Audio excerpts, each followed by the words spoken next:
네, 오늘 본문 말씀은 다 잘 아시는 말씀입니다. 오순절에 성령께서 오신 사건이죠. 그런데 여러분들은 이 사건을 어떻게 이해하고 계십니까?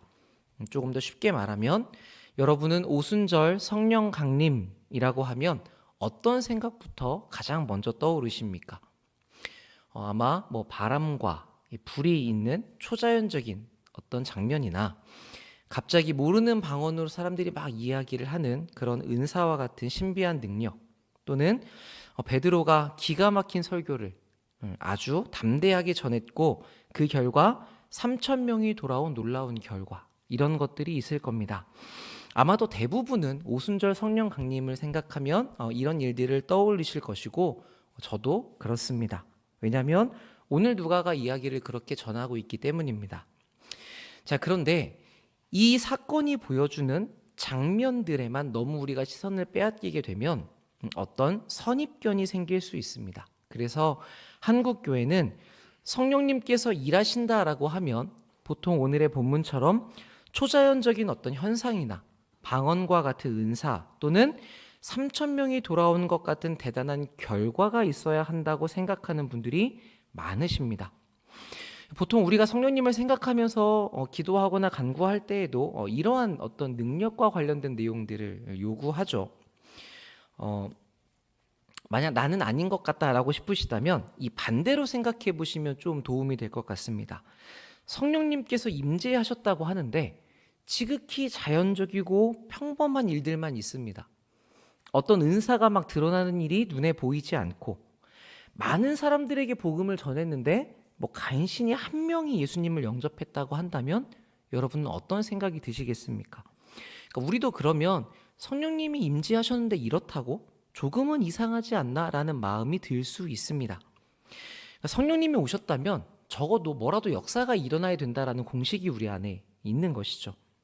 그러니까 우리는 성경의 말씀을 이런 식으로 받아들이기가 쉽습니다. 특별히 성경이 강림한 장면이 이렇게 다이나믹하게 그려지고 있기 때문에 우리의 삶에서도 그래야 된다라고 이해하기가 쉬운 것이죠. 때로는 자기도 인식하지 못할 정도로 이 틀이 자연스럽게 형성이 되어 있습니다. 그래서 우리는 오늘 이 사건을 통해서 누가가 우리에게 무엇을 전달하려고 했는가, 그 중요한 내용을 놓칠 수 있는 것이죠. 자, 이 부분에 주의하시면서 오늘 본문을 살펴보겠습니다. 1절입니다. 오순절 날이 이미 이름에 그들이 다 같이 한 곳에 모였더니, 자, 예수님께서는 유월절 어린 양으로 유월절에 죽임을 당하셨습니다. 그리고 3일 뒤에 부활을 하셨죠.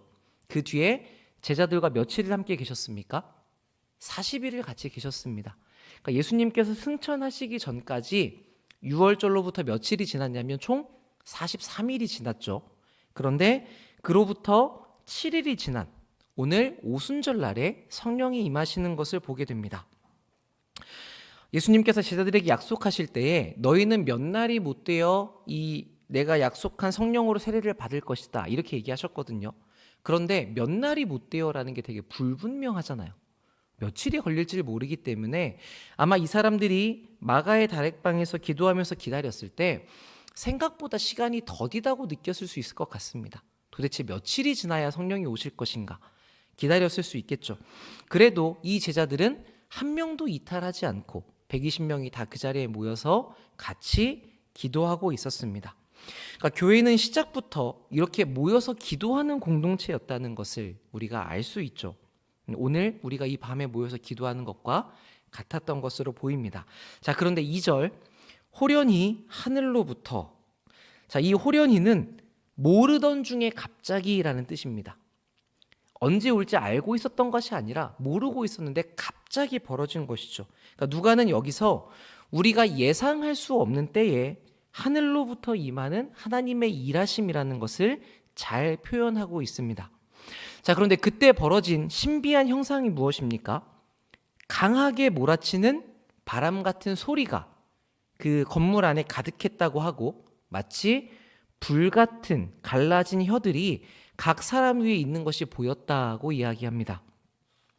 여기서 드러나는 이 네 가지 요소는 이 상징성을 강하게 가지는 것처럼 보이는데, 먼저 이 바람과 불을 생각해 보시면 히브리어로 봤을 때에 바람은 이 성령과 같은 단어이거든요.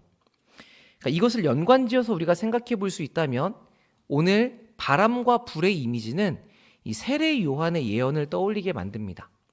누가복음 3장 16절 말씀을 보시면 뒷부분에 그는 제가 처음부터 읽겠습니다. 요한이 모든 사람에게 대답하여 이르되 나는 물로 너희에게 세례를 베풀거니와 나보다 능력이 많으신 이가 오시나니 나는 그의 신발끈을 풀기도 감당하지 못하겠노라. 그는 성령과 불로 너희에게 세례를 베푸실 것이요. 그러니까 예수님께서는 지금 승천하셔서 더 이상 이 땅에 계시지 않았거든요. 그래서 우리는 이 사도행전을 읽을 때 누가복음에서는 예수님이 열심히 다니셨지만 사도행전에서는 이제 예수님이 이 무대에서 빠지시고 제자들과 성령들이 움직인다라고 생각하기 쉬운데 사실 누가는 보이지는 않지만 계속해서 우리에게 일하시는 예수님의 이야기를 사도행전에서 이어가고 있습니다. 그러니까 누가의 이 관점은 지금의 우리의 삶에 있어서도 동일하죠. 보이지는 않지만 예수님은 여전히 우리의 삶에 적극적으로 개입하고 간섭하며 일하십니다. 우리가 앞으로 이 사도행전을 통해서 숨어서 그러나 적극적으로 일하시는 예수님의 모습을 더 발견하게 될 텐데 그럴수록 우리가 오늘 내 삶에 일하시는 예수님을 더 많이 기억하셨으면 좋겠고 그분이 일하시는 영역을 더 많이 확보해 드릴 수 있으면 좋겠습니다. 자, 이 바람과 불이라는 것이 요한이 예언했던 그 예수님의 세례에 대해서 이미지를 가지고 있다면 다음으로는 소리와 혀들이 있습니다. 이 구절이 이제 이 번역하면서 조금 어렵게 보이실 수 있는데 원어를 가지고 이 문장에 뼈대만을 남기면 소리가 들렸고 혀들이 보였다입니다. 여러분, 혀와 소리라고 하면 곧장 무엇이 떠오르십니까? 우리 말이 떠오르죠. 혀를 통해서 소리로 전달되는 말. 특히 불처럼 갈라진 혀의 그림이 각 사람들 위에 있었다고 이야기를 하는데 이것은 곧장 뒤에 이어지는 갈라진 다른 언어로 말하는 사건과 잘 어울려 보입니다. 4절을 잠시 보겠습니다. 그들이 다 성령의 충만함을 받고 성령이 말하게 하심을 따라 다른 언어들로 말하기를 시작하니라. 자, 여기에서 말하는 방언은 이제 외국어가 맞습니다. 11절을 보시면 그레데인과 아라비아인들이라 우리가 다 우리의 각 언어로 하나님의 큰 일을 말함을 듣는도다라고 이야기하죠. 그 자리에 모여있던 각국의 다양한 사람들이 다 자기들의 모국어로 하는 말을 들었다고 놀라고 있습니다. 전에 여러분께서 이제 이 방언에 대한 설교를 들으시면서 고민을 많이 하셨던 걸 제가 보았습니다. 충분히 그러실 법도 한 게 왜 그렇냐면 여러분이 고민하셨던 내용이 신학자들 사이에서도 많은 논쟁이 있는 부분입니다. 결론이 딱 하나로 난 게 아니고 여러 논쟁이 있는 부분인데 그래서 방언은 반드시 언어여야만 한다 라고 이야기하시는 분도 있고 아니다. 소리로 하는 방언도 있다라는 주장도 있는 것이죠. 그러니까 여기서 어떤 형태가 방언인가를 우리가 정하려고 하면 되게 어려워지는데 그것보다는 우리가 성경이 방언에 대해서 말하고 있는 원리가 무엇인가를 집중하면 신앙에 조금 더 유익할 것 같습니다. 자, 그거의 한 장면이 오늘 본문인데요. 제자들이 방언을 했지만 제자들은 자기가 말하면서도 이게 어느 나라 말인지 몰랐습니다. 그냥 성령을 따라서 말을 했다고 이야기를 하죠. 자, 이 부분을 조금 우리가 유연하게 생각해 보면 내가 이해하지 못하는 말은 그게 소리인지 언어인지를 구분하기 어렵다라는 말이 됩니다. 이 말이 좀 이해가 되십니까? 제가 여러분 앞에서 티키티키라고 하면 티키티키라고 하면 이건 우리한테 소리잖아요. 의미가 없죠. 왜냐하면 이게 우리가 무슨 말인지 몰라서 그렇습니다. 저도 티기티기라고 하면 그냥 소리로 내는 겁니다. 그런데 이게 아프리카의 민족어 풀라라는 언어래요. 그래서 기니, 세네갈, 말리 등 이런 서아프리카에서 쓰는 언어인데 티기티기가 뭐냐면 맞아 이런 뜻이랍니다. 그러니까 이 언어를 아는 사람, 이 언어를 들을 수 있는 사람에게는 이 소리가 말로 들리는데 우리가 그게 언어인지 모르면 우리는 그냥 소리로 낸단 말이에요. 그러니까 그래서 언어와 소리를 우리가 구분하려고 하면 이게 되게 어려워집니다. 자, 그런데 바울이 고린도전서 14장 26절에서 이렇게 말을 합니다.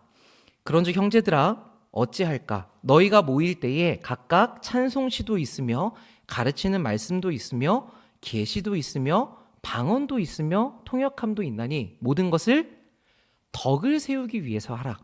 만일 누가 방언으로 말하거든 두 사람이나 많아야 세 사람이 차례를 따라하고 한 사람이 통역할 것이요 통역하는 자가 없으면 교회에서는 잠잠하고 자기와 하나님께 말할 것이요. 그러니까 이 전체적인 원리가 무엇이냐면 모든 것은 다 덕을 위해서 해라. 그 중에 방언은 통역해 줄 사람이 없으면 무슨 의미인지 알려줄 사람이 없으면 교회에서는 잠잠하고 혼자 하나님께 기도할 때 해라. 이렇게 이야기를 하죠. 자, 다음 18절 혹시 말씀 있나요? 네. 바울은 방언을 금지하지 않습니다. 심지어 내가 너희 모든 사람보다 방언을 더 많이 말함으로 하나님께 감사한다고 이야기하죠. 그러니까 유익한 것이라고 이야기를 합니다.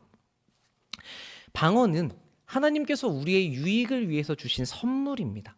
그러니까 우리 중 누구도 방언을 받아야 구원을 받는다거나 이렇게 랄랄랄라 따라하십시오라고 해서 방언을 꼭 배워야 됩니다. 이렇게 극단적으로 여기시는 분은 없으시잖아요. 우리는 방언에 대한 이해가 어떠냐면 성령께서 필요에 따라 각 사람에게 주시는 것이고 그래서 성령님께서 방언을 하게 하신다면 주 안에서 해도 된다라는 입장을 가지고 있습니다. 다만 그때 내가 하는 이게 반드시 방언이 맞다라고 하는 고집이 있다면 우리가 그 마음은 좀 버릴 필요가 있겠죠. 그것보다는 언제든 내가 틀릴 수 있다는 겸손함을 가지고 영적으로 깨어서 자기를 살피는 게 더 낫습니다. 자, 반대로 만약에 여러분이 방언을 할 때 내가 하는 방언이 혹시 틀릴까 너무 두렵다라고 생각이 드신다면 굳이 그렇게 방언을 꼭 하시지 않아도 괜찮습니다. 그러니까 이 방언이라는 게 뭐예요? 우리를 두렵게 만들려고 하는 게 아니라 너 잘못하면 혼난다가 아니라 우리를 유익하기 위해서 주신 선물이기 때문에 그렇습니다. 그래서 바울은 이 부분을 39절에서 이렇게 마무리를 합니다. 그런즉 내 형제들아 예언하기를 사모하며 방언 말하기를 금하지 말라. 모든 것을 품위 있고 질서 있게 하라. 자, 여기서 이 예언은 말씀을 해석하는 일, 하나님의 말씀을 풀어내는 일, 오늘로 치면 설교와 비슷한 것인데 그 예언과 방언 다 어떤 원리를 가지고 하라고 이야기합니까? 덕이 되도록, 여러분에게 유익하도록, 또 밖에서 보는 불신자들의 비난을 받지 않도록 그렇게 상식적으로 또 품위 있고 질서 있게 하라고 이야기를 하죠. 저는 이 품위 있고 질서 있게 하라는 말이 교회 안에서 우리가 행동하는 많은 것들의 큰 원리가 된다고 생각을 합니다. 그래서 여러분 방언은 골방에서 하나님 앞에서 순전한 마음으로 하시면 됩니다. 그런데 마음이 불편하다 하시면 안 하셔도 되고 이게 어떻게 될지 모르겠다 싶으면 교육자에게 찾아와서 말씀하시면 잘 정리가 될 것 같습니다. 그러니까 아마 이 과정 동안에 여러분께서 머리가 꽤 아프셨을 수 있습니다. 어떻게 해야 되나 고민이 많이 되셨을 수 있잖아요. 그런데 저는 이렇게 교회가 당연하다고 생각하는 것에 대해서 의문을 가지고 하나님의 말씀이 뭐라고 하는가 씨름하는 기회가 있는 것 자체가 정말 좋은 일이라고 생각을 합니다. 스스로 우리의 신앙을 시험하면서 내가 제대로 알고 있는가 그런 의문에 대해 더 말씀에 가까워져가는 과정이 우리에게는 지속적으로 필요하죠. 그러니까 앞으로도 여러분께서 이렇게 어떤 내용에 대해 고민하시면서 성경에서 뭐라고 하는지 잘 정리를 하셔서 진리에 더 가까이 다가가는 성장이 계속되셨으면 좋겠습니다. 자, 우리가 이 고린도전서 본 김에 한 구절만 더 보겠습니다. 14장 22절 말씀입니다. 그러므로 방언은 믿는 자들을 위하지 아니하고 믿지 아니하는 자들을 위하는 표적이나 예언은 믿지 아니하는 자들을 위하지 않고 믿는 자들을 위함이니라. 자, 여기서 방언은 뭐라고 이야기합니까? 믿는 자들을 위한 게 아니라 불신자들을 위한 표적이라고 이야기를 하죠. 이게 오늘 본문에서 잘 드러납니다. 자, 우리 읽었던 본문 사도행전 2장 12절 보시겠습니다. 2장 12절 말씀 보시면 다 놀라며 당황하여 서로 이르되 이 어찌 된 일이냐라고 하죠.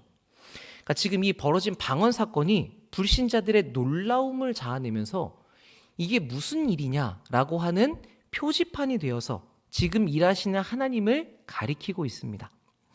이 기회를 놓치지 않고 베드로가 사도들과 함께 서서 설교를 시작하죠. 지금 막 제자들이 막 방언 외국말을 하고 있으니까 그들을 향해서 너희들 취한 거 아니냐, 왜 이상한 소리 하냐라고 말하는 사람들을 향해 베드로가 지금 아침 9시니까 우리가 취할 수가 없다라고 이야기하면서 요엘 2장의 말씀을 인용을 하죠. 말세에 내가 내 영을 모든 육체에 부어줄 것이다. 누구든지 주의 이름을 부르면 구원을 받으리라. 이 내용을 가지고 와서 이 주가 누구인지를 베드로가 설명합니다. 그게 뒤에 22절 말씀입니다. 우리 2장 22절 말씀 한번 읽어보겠습니다. 시작. 이스라엘 사람들아, 이 말을 들으라. 너희도 아는 바와 같이 하나님께서 나사렛 예수로 큰 권능과 기사와 표적을 너희 가운데서 베푸사 너희 앞에서 그를 증언하셨느니라. 아멘. 자, 이어서 32절 잠깐 보겠습니다. 이 예수를 하나님이 살리신지라 우리가 다 이 일의 증인이라.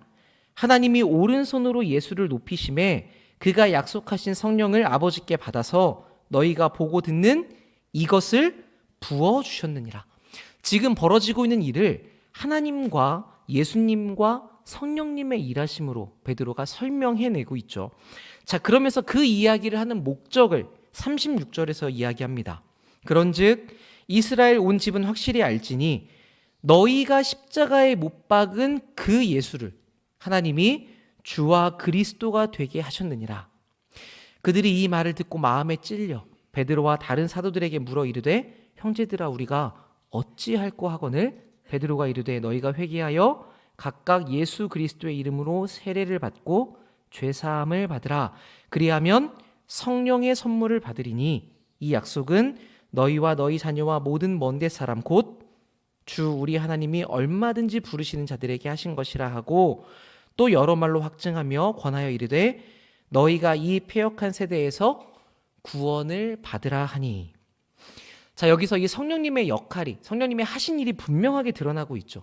그리스도의 영은 예수가 바로 그 구원자라는 것을 드러냅니다. 그리고 예수님이 이루신 그 십자가의 사건을 우리에게 적용시켜서 모든 사람이 구원을 받을 수 있도록 하시죠. 자, 그러니까 누가가 이 성령이 오신 장면을 통해서 우리에게 전달하고자 하는 핵심적인 내용은 무엇이었습니까? 지금 모든 민족들에게 구원을 받으라는 메시지가 선포되었다는 것입니다. 강한 바람이 분 것, 불의 혀같이 갈라지는 게 보이는 것, 막 여러 가지 다른 말로 방언을 한 것, 이것은 표시입니다. 지금 성령이 오셔서 일하신다는 표현을 하는 것이고 그 성령님이 하신 일이 무엇인가, 그 핵심적인 내용은 전에 아무도 해결할 수 없었던 그 죄사함의 길, 그게 이제 열렸다라는 것이죠. 앞에서 그 쭉 언급되었던 여러 지명의 이름은 온 세상 천하 만국의 사람들을 상징합니다. 이 사람들이 지금 각양 다른 언어를 쓰고 있는데 그게 무슨 일 때문에 그랬습니까? 바벨탑 때 사건의 결과였죠. 그러니까 바벨탑은 무슨 일이었습니까? 인간이 하나님을 대적하니까 하나님이 안 되겠다라고 해서 흩으신 사건인데 그 인간이 힘을 모으는 게 두려워서 흩으신 것입니까? 아니죠. 인간들은 그렇게 모이기만 하면 하나님을 대적하고 악을 더 가속화하기 때문에 하나님께서 이 악을 제어하시기 위해서 언어를 나누어 흩으셨던 사건이었습니다. 자, 그런데 이제는 하나님께서 예수님을 통해 구원받을 수 있는 길을 열어두셨단 말이에요. 그래서 성령님께서 이 땅에 직접 오셔가지고 이 구원을 적용하는 일을 하시는 것입니다. 그렇게 예수님을 머리로 하는 한 몸을 이제 하나님께서 이루시는데 그 일이 성령께서 오셔서 흩어졌던 인류를 하나로 모으시는 이 방언의 사건으로 상징되어 나타나고 있는 것이죠. 자, 일부 학자들에 따르면 이 당시의 유대인들은 오순절을 출애굽한 이스라엘 백성들이 모세를 통해 율법을 받은 날이라고 기념했다고 합니다. 그러니까 만약 그렇다고 한다면 하나님께서는 구약의 이스라엘이 하나님의 백성답게 살 수 있도록 그 생활의 방식으로 율법을 주신 날에 이제 신약의 교회에는 하나님의 백성답게 사는 새로운 삶의 방식으로 성령을 보내주셨다고 우리가 이해할 수 있겠죠. 그래서 성령이 오신 사건은 초자연적인 기적이 있고 대단한 방언의 역사가 있었다, 이런 표면적인 부분이 아니라 그것 자체로 우리에게 이제 새로운 시대가 열렸다는 것을 의미합니다. 다시는 함께하지 않을 것이다 라고 말씀하셨던 이 하나님의 영이 완전히 우리에게 오셔서 더 이상 떠날 수 없게 된 사건이 벌어진 것이죠. 그래서 세상의 원리를 따라 죽음 가운데 살던 우리가 이제 하늘의 원리를 따라 영원한 생명으로 살 수 있게 된 일입니다.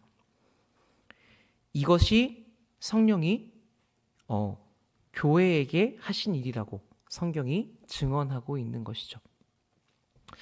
그래서 우리가 성령님이 우리에게 오셨다라고 할 때에는 우리가 성령님을 통해서 어떤 일을 만들어내야 되느냐, 이 부분이 중점이 아니라 하나님께서 이미 이루신 일이 우리에게 시작되었다는 것에 그 초점이 있습니다. 그래서 우리는 이 성령 하나님과 함께 그 길을 걸어가며 하나님의 일에 동참하고 그 하나님의 계획을 완성해가는 과정을 밟아가는 것이죠. 그러니까 완전히 새로운 세상이 우리에게 열린 겁니다. 그리고 우리가 그 세상에 놓여져 살고 있는 것이죠. 성령님이 우리에게 오셨기 때문에. 이 사실이 여러분의 삶을 바라보는 관점을 완전히 새롭게 만들 수 있기를 바랍니다. 지금 내 인생이 얼마나 거대한 하나님의 그림 속에 있는가, 하나님의 그 위대하신 능력과 하나님의 큰 품 속에 내가 안겨 있는가, 이 창조주 하나님께서 계획하시는 그 스케일 안에서 여러분이 생각하시고 절대 넘을 수 없었던 이 죽음을 넘어선 일에 감사하시면서 내가 있는 자리에서 그 위대한 삶의 역할을 잘 감당하시면 좋겠습니다. 그것을 위해서 성령님께서 지금 여러분들과 함께 계십니다.